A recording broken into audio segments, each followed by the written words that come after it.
사랑하는 새나 친구들 반갑습니다. 여러분과 함께 토요일 말씀을 묵상할 최혁중 목사입니다. 오늘 우리가 나눌 본문은 출 이집트기 20장에서부터 시작된 소위 언약서의 마지막 결론부에 해당됩니다. 언약서가 제2법으로 시작한 것과 마찬가지로 마지막 부분도 제2법, 즉 절기에 대한 말씀으로 마무리되며 최종 결론에서는 마치 설교문과도 같은 형식으로 말씀을 전하십니다. 함께 본문을 살펴봅시다. 오늘의 주제는 넌 내 거야입니다. 오늘의 말씀은 출 이집트기 23장 14절에서 33절입니다. 너는 1년에 3번씩 내게 절기를 지켜야 할 것이다. 너는 무교절을 지켜라. 내가 내게 명령한 대로 첫째 달인 아비부월에 정해진 때에 7일 동안 누룩 없는 빵을 먹어야 한다. 그 달에 내가 이집트에서 나왔기 때문이다. 내 앞에 나오는 사람은 빈손으로 와서는 안 된다. 너는 내 밭에 심어놓은 곡식의 첫 열매를 가지고 맥추절을 지켜라. 내가 밭에서 내 곡식을 거두어 모으는 연말에는 수장절을 지켜라. 모든 남자는 1년에 3번씩 하나님 여호와 앞에 나와야 한다. 내게 희생제물의 피를 드릴 때는 누룩 든 것과 함께 드리지 마라. 내 절기에 드린 희생제물의 기름은 아침까지 두지 마라. 내 땅에서 처음 난 열매 가운데 가장 좋은 것을 여호와 내 하나님의 집에 가져오너라. 어린 염소는 그 어미젖에 넣고 삶지 마라. 보아라, 내가 내 앞에 천사를 보내 내가 가는 길 내내 너를 보호하고 내가 준비한 곳으로 너를 데려가게 할 것이다. 그에게 집중하고 그 말에 순종하여라. 그를 화나게 하지 마라. 내 이름이 그 안에 있으므로 그가 내 죄를 용서하지 않을 것이다. 내가 만약 그의 말에 순종하고 내 모든 말대로 하면 내가 내 원수들의 원수가 될 것이요 내 적들의 적이 될 것이다.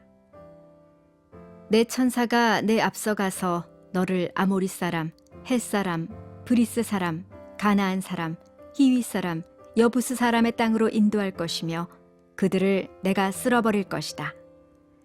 그러니 그들의 신들 앞에 절하지 말고 경배하지 말며 그 관습을 따르지 마라. 오직 너는 그것들을 쳐부수고 그들의 형상들을 산산조각 내야 한다. 너희는 너희 하나님 여호와께 경배하라. 그러면 그가 내 빵과 내 물에 복을 내릴 것이다. 내가 너희 가운데 아픈 것을 없애버릴 것이다.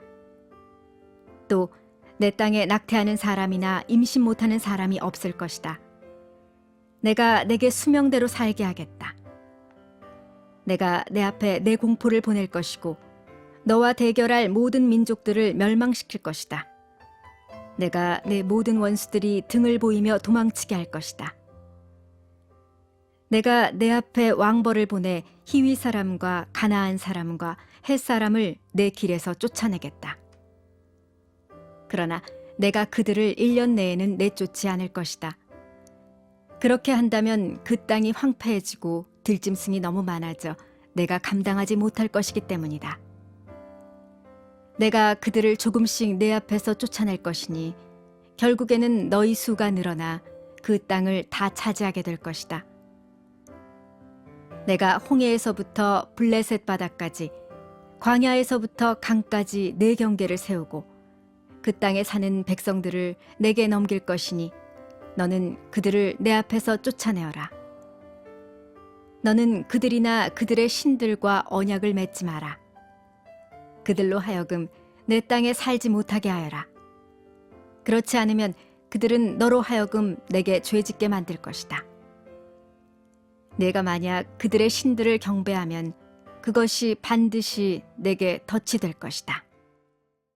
하나님께서는 이스라엘 백성이 1년에 지켜야 할 3가지 절기에 대해 이야기하십니다. 14절 말씀입니다. 너는 1년에 3번씩 내게 절기를 지켜야 할 것이다. 하나님께서 말씀하신 지켜야 할 3절기는 무교절, 맥추절, 수장절입니다. 무교절은 유월절과 아주 밀접한 관련이 있는데요. 바로 이스라엘 백성이 애굽에서 나오는 날을 기념하며 유월절 당일부터 7일 동안 누룩이 들어가지 않는 빵을 먹으면서 무교절로 지켜라 말씀하신 절기입니다. 특별히 무교절의 그 첫날과 마지막 날은 먹는 그 음식을 만드는 일 말고는 아무 일도 하지 말라고 명령하셨죠. 하나님께서도 세상을 6일 동안 창조하시고 일곱째 날에 쉬신 것처럼 아무 일도 하지 않음을 통해 여호와 하나님의 통치하심과 주권을 인정하고 진정한 생명의 양식, 영원한 생명의 양식은 여호와 하나님으로부터 말미암음을 기억하라는 것입니다. 또한 맥주절은 무교절 이후 7주 이후에, 즉 49일이 지난 후에 첫 번째 열매 수확을 기념해서 여호와께 가장 좋은 것을 드리는 절기입니다. 49일이라는 이 7날의 7주를 지낸다고 해서 77절이라고도 하며 후에 신약에서는 오순절이라고도 불렀고 또 바로 이날이 사도행전 2장에 기록된 예수님께서 제자들에게 말씀하신 성령을 체험하는 오순절 성령 강림 사건이 있는 날이기도 합니다. 수장절은 한 해 마지막으로 곡식을 추수하고 저장한 것을 감사하는 우리가 너무나도 잘 아는 추수감사절기입니다. 장막절, 초막절이라고도 하고요. 이스라엘 백성이 광야에서 초막을 짓고 생활해야 했던 바로 그 상황에서 하나님께서 필요하신 모든 것을 공급해 주신 것을 기념하는 절기입니다. 바로 이 세 절기, 이 세 가지 절기의 공통점은 이스라엘 백성이 여호와 하나님을 기억하게 하기 위함이다라는 사실입니다. 그들을 인도하시고 또 그들을 구원하신 하나님의 역사를 자자손손 대대로 기억하면서 그 여호와 하나님만을 유일한 신으로 섬기며 따르고 기억하라는 것이죠. 사랑하는 새나 친구들, 하나님은 우리를 구체적으로 인도하고 이끌어주고 계십니다. 단지 우리가 깨닫지 못하고 있을 뿐 지금도 하나님은 우리의 모든 삶을 이끌어가고 계십니다. 바로 그 하나님께 친밀하게 나아가는 방법, 바로 매 순간 여호와 하나님을 기억하고 그 말씀대로 순종하며 실천하는 삶입니다. 성경에 기록된 하나님의 말씀대로 실제로 살아가는 삶, 그것이 바로 하나님과 동행하며 하나님의 임재를 이 땅에서 경험하는 길입니다. 그 길 위에 날마다 하늘의 축복과 은혜를 경험하는 저와 여러분의 삶이 되길 진심으로 기도합니다.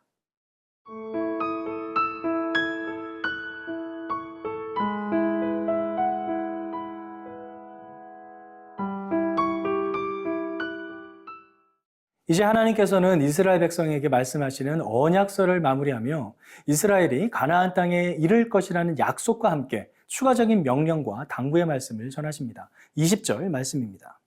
보아라, 내가 내 앞에 천사를 보내 내가 가는 길 내내 너를 보호하고 내가 준비한 곳으로 너를 데려가게 할 것이다. 내가 준비한 곳, 바로 하나님께서 약속하신 땅, 가나안 땅으로 데리고 가신다는 말씀입니다. 누가요?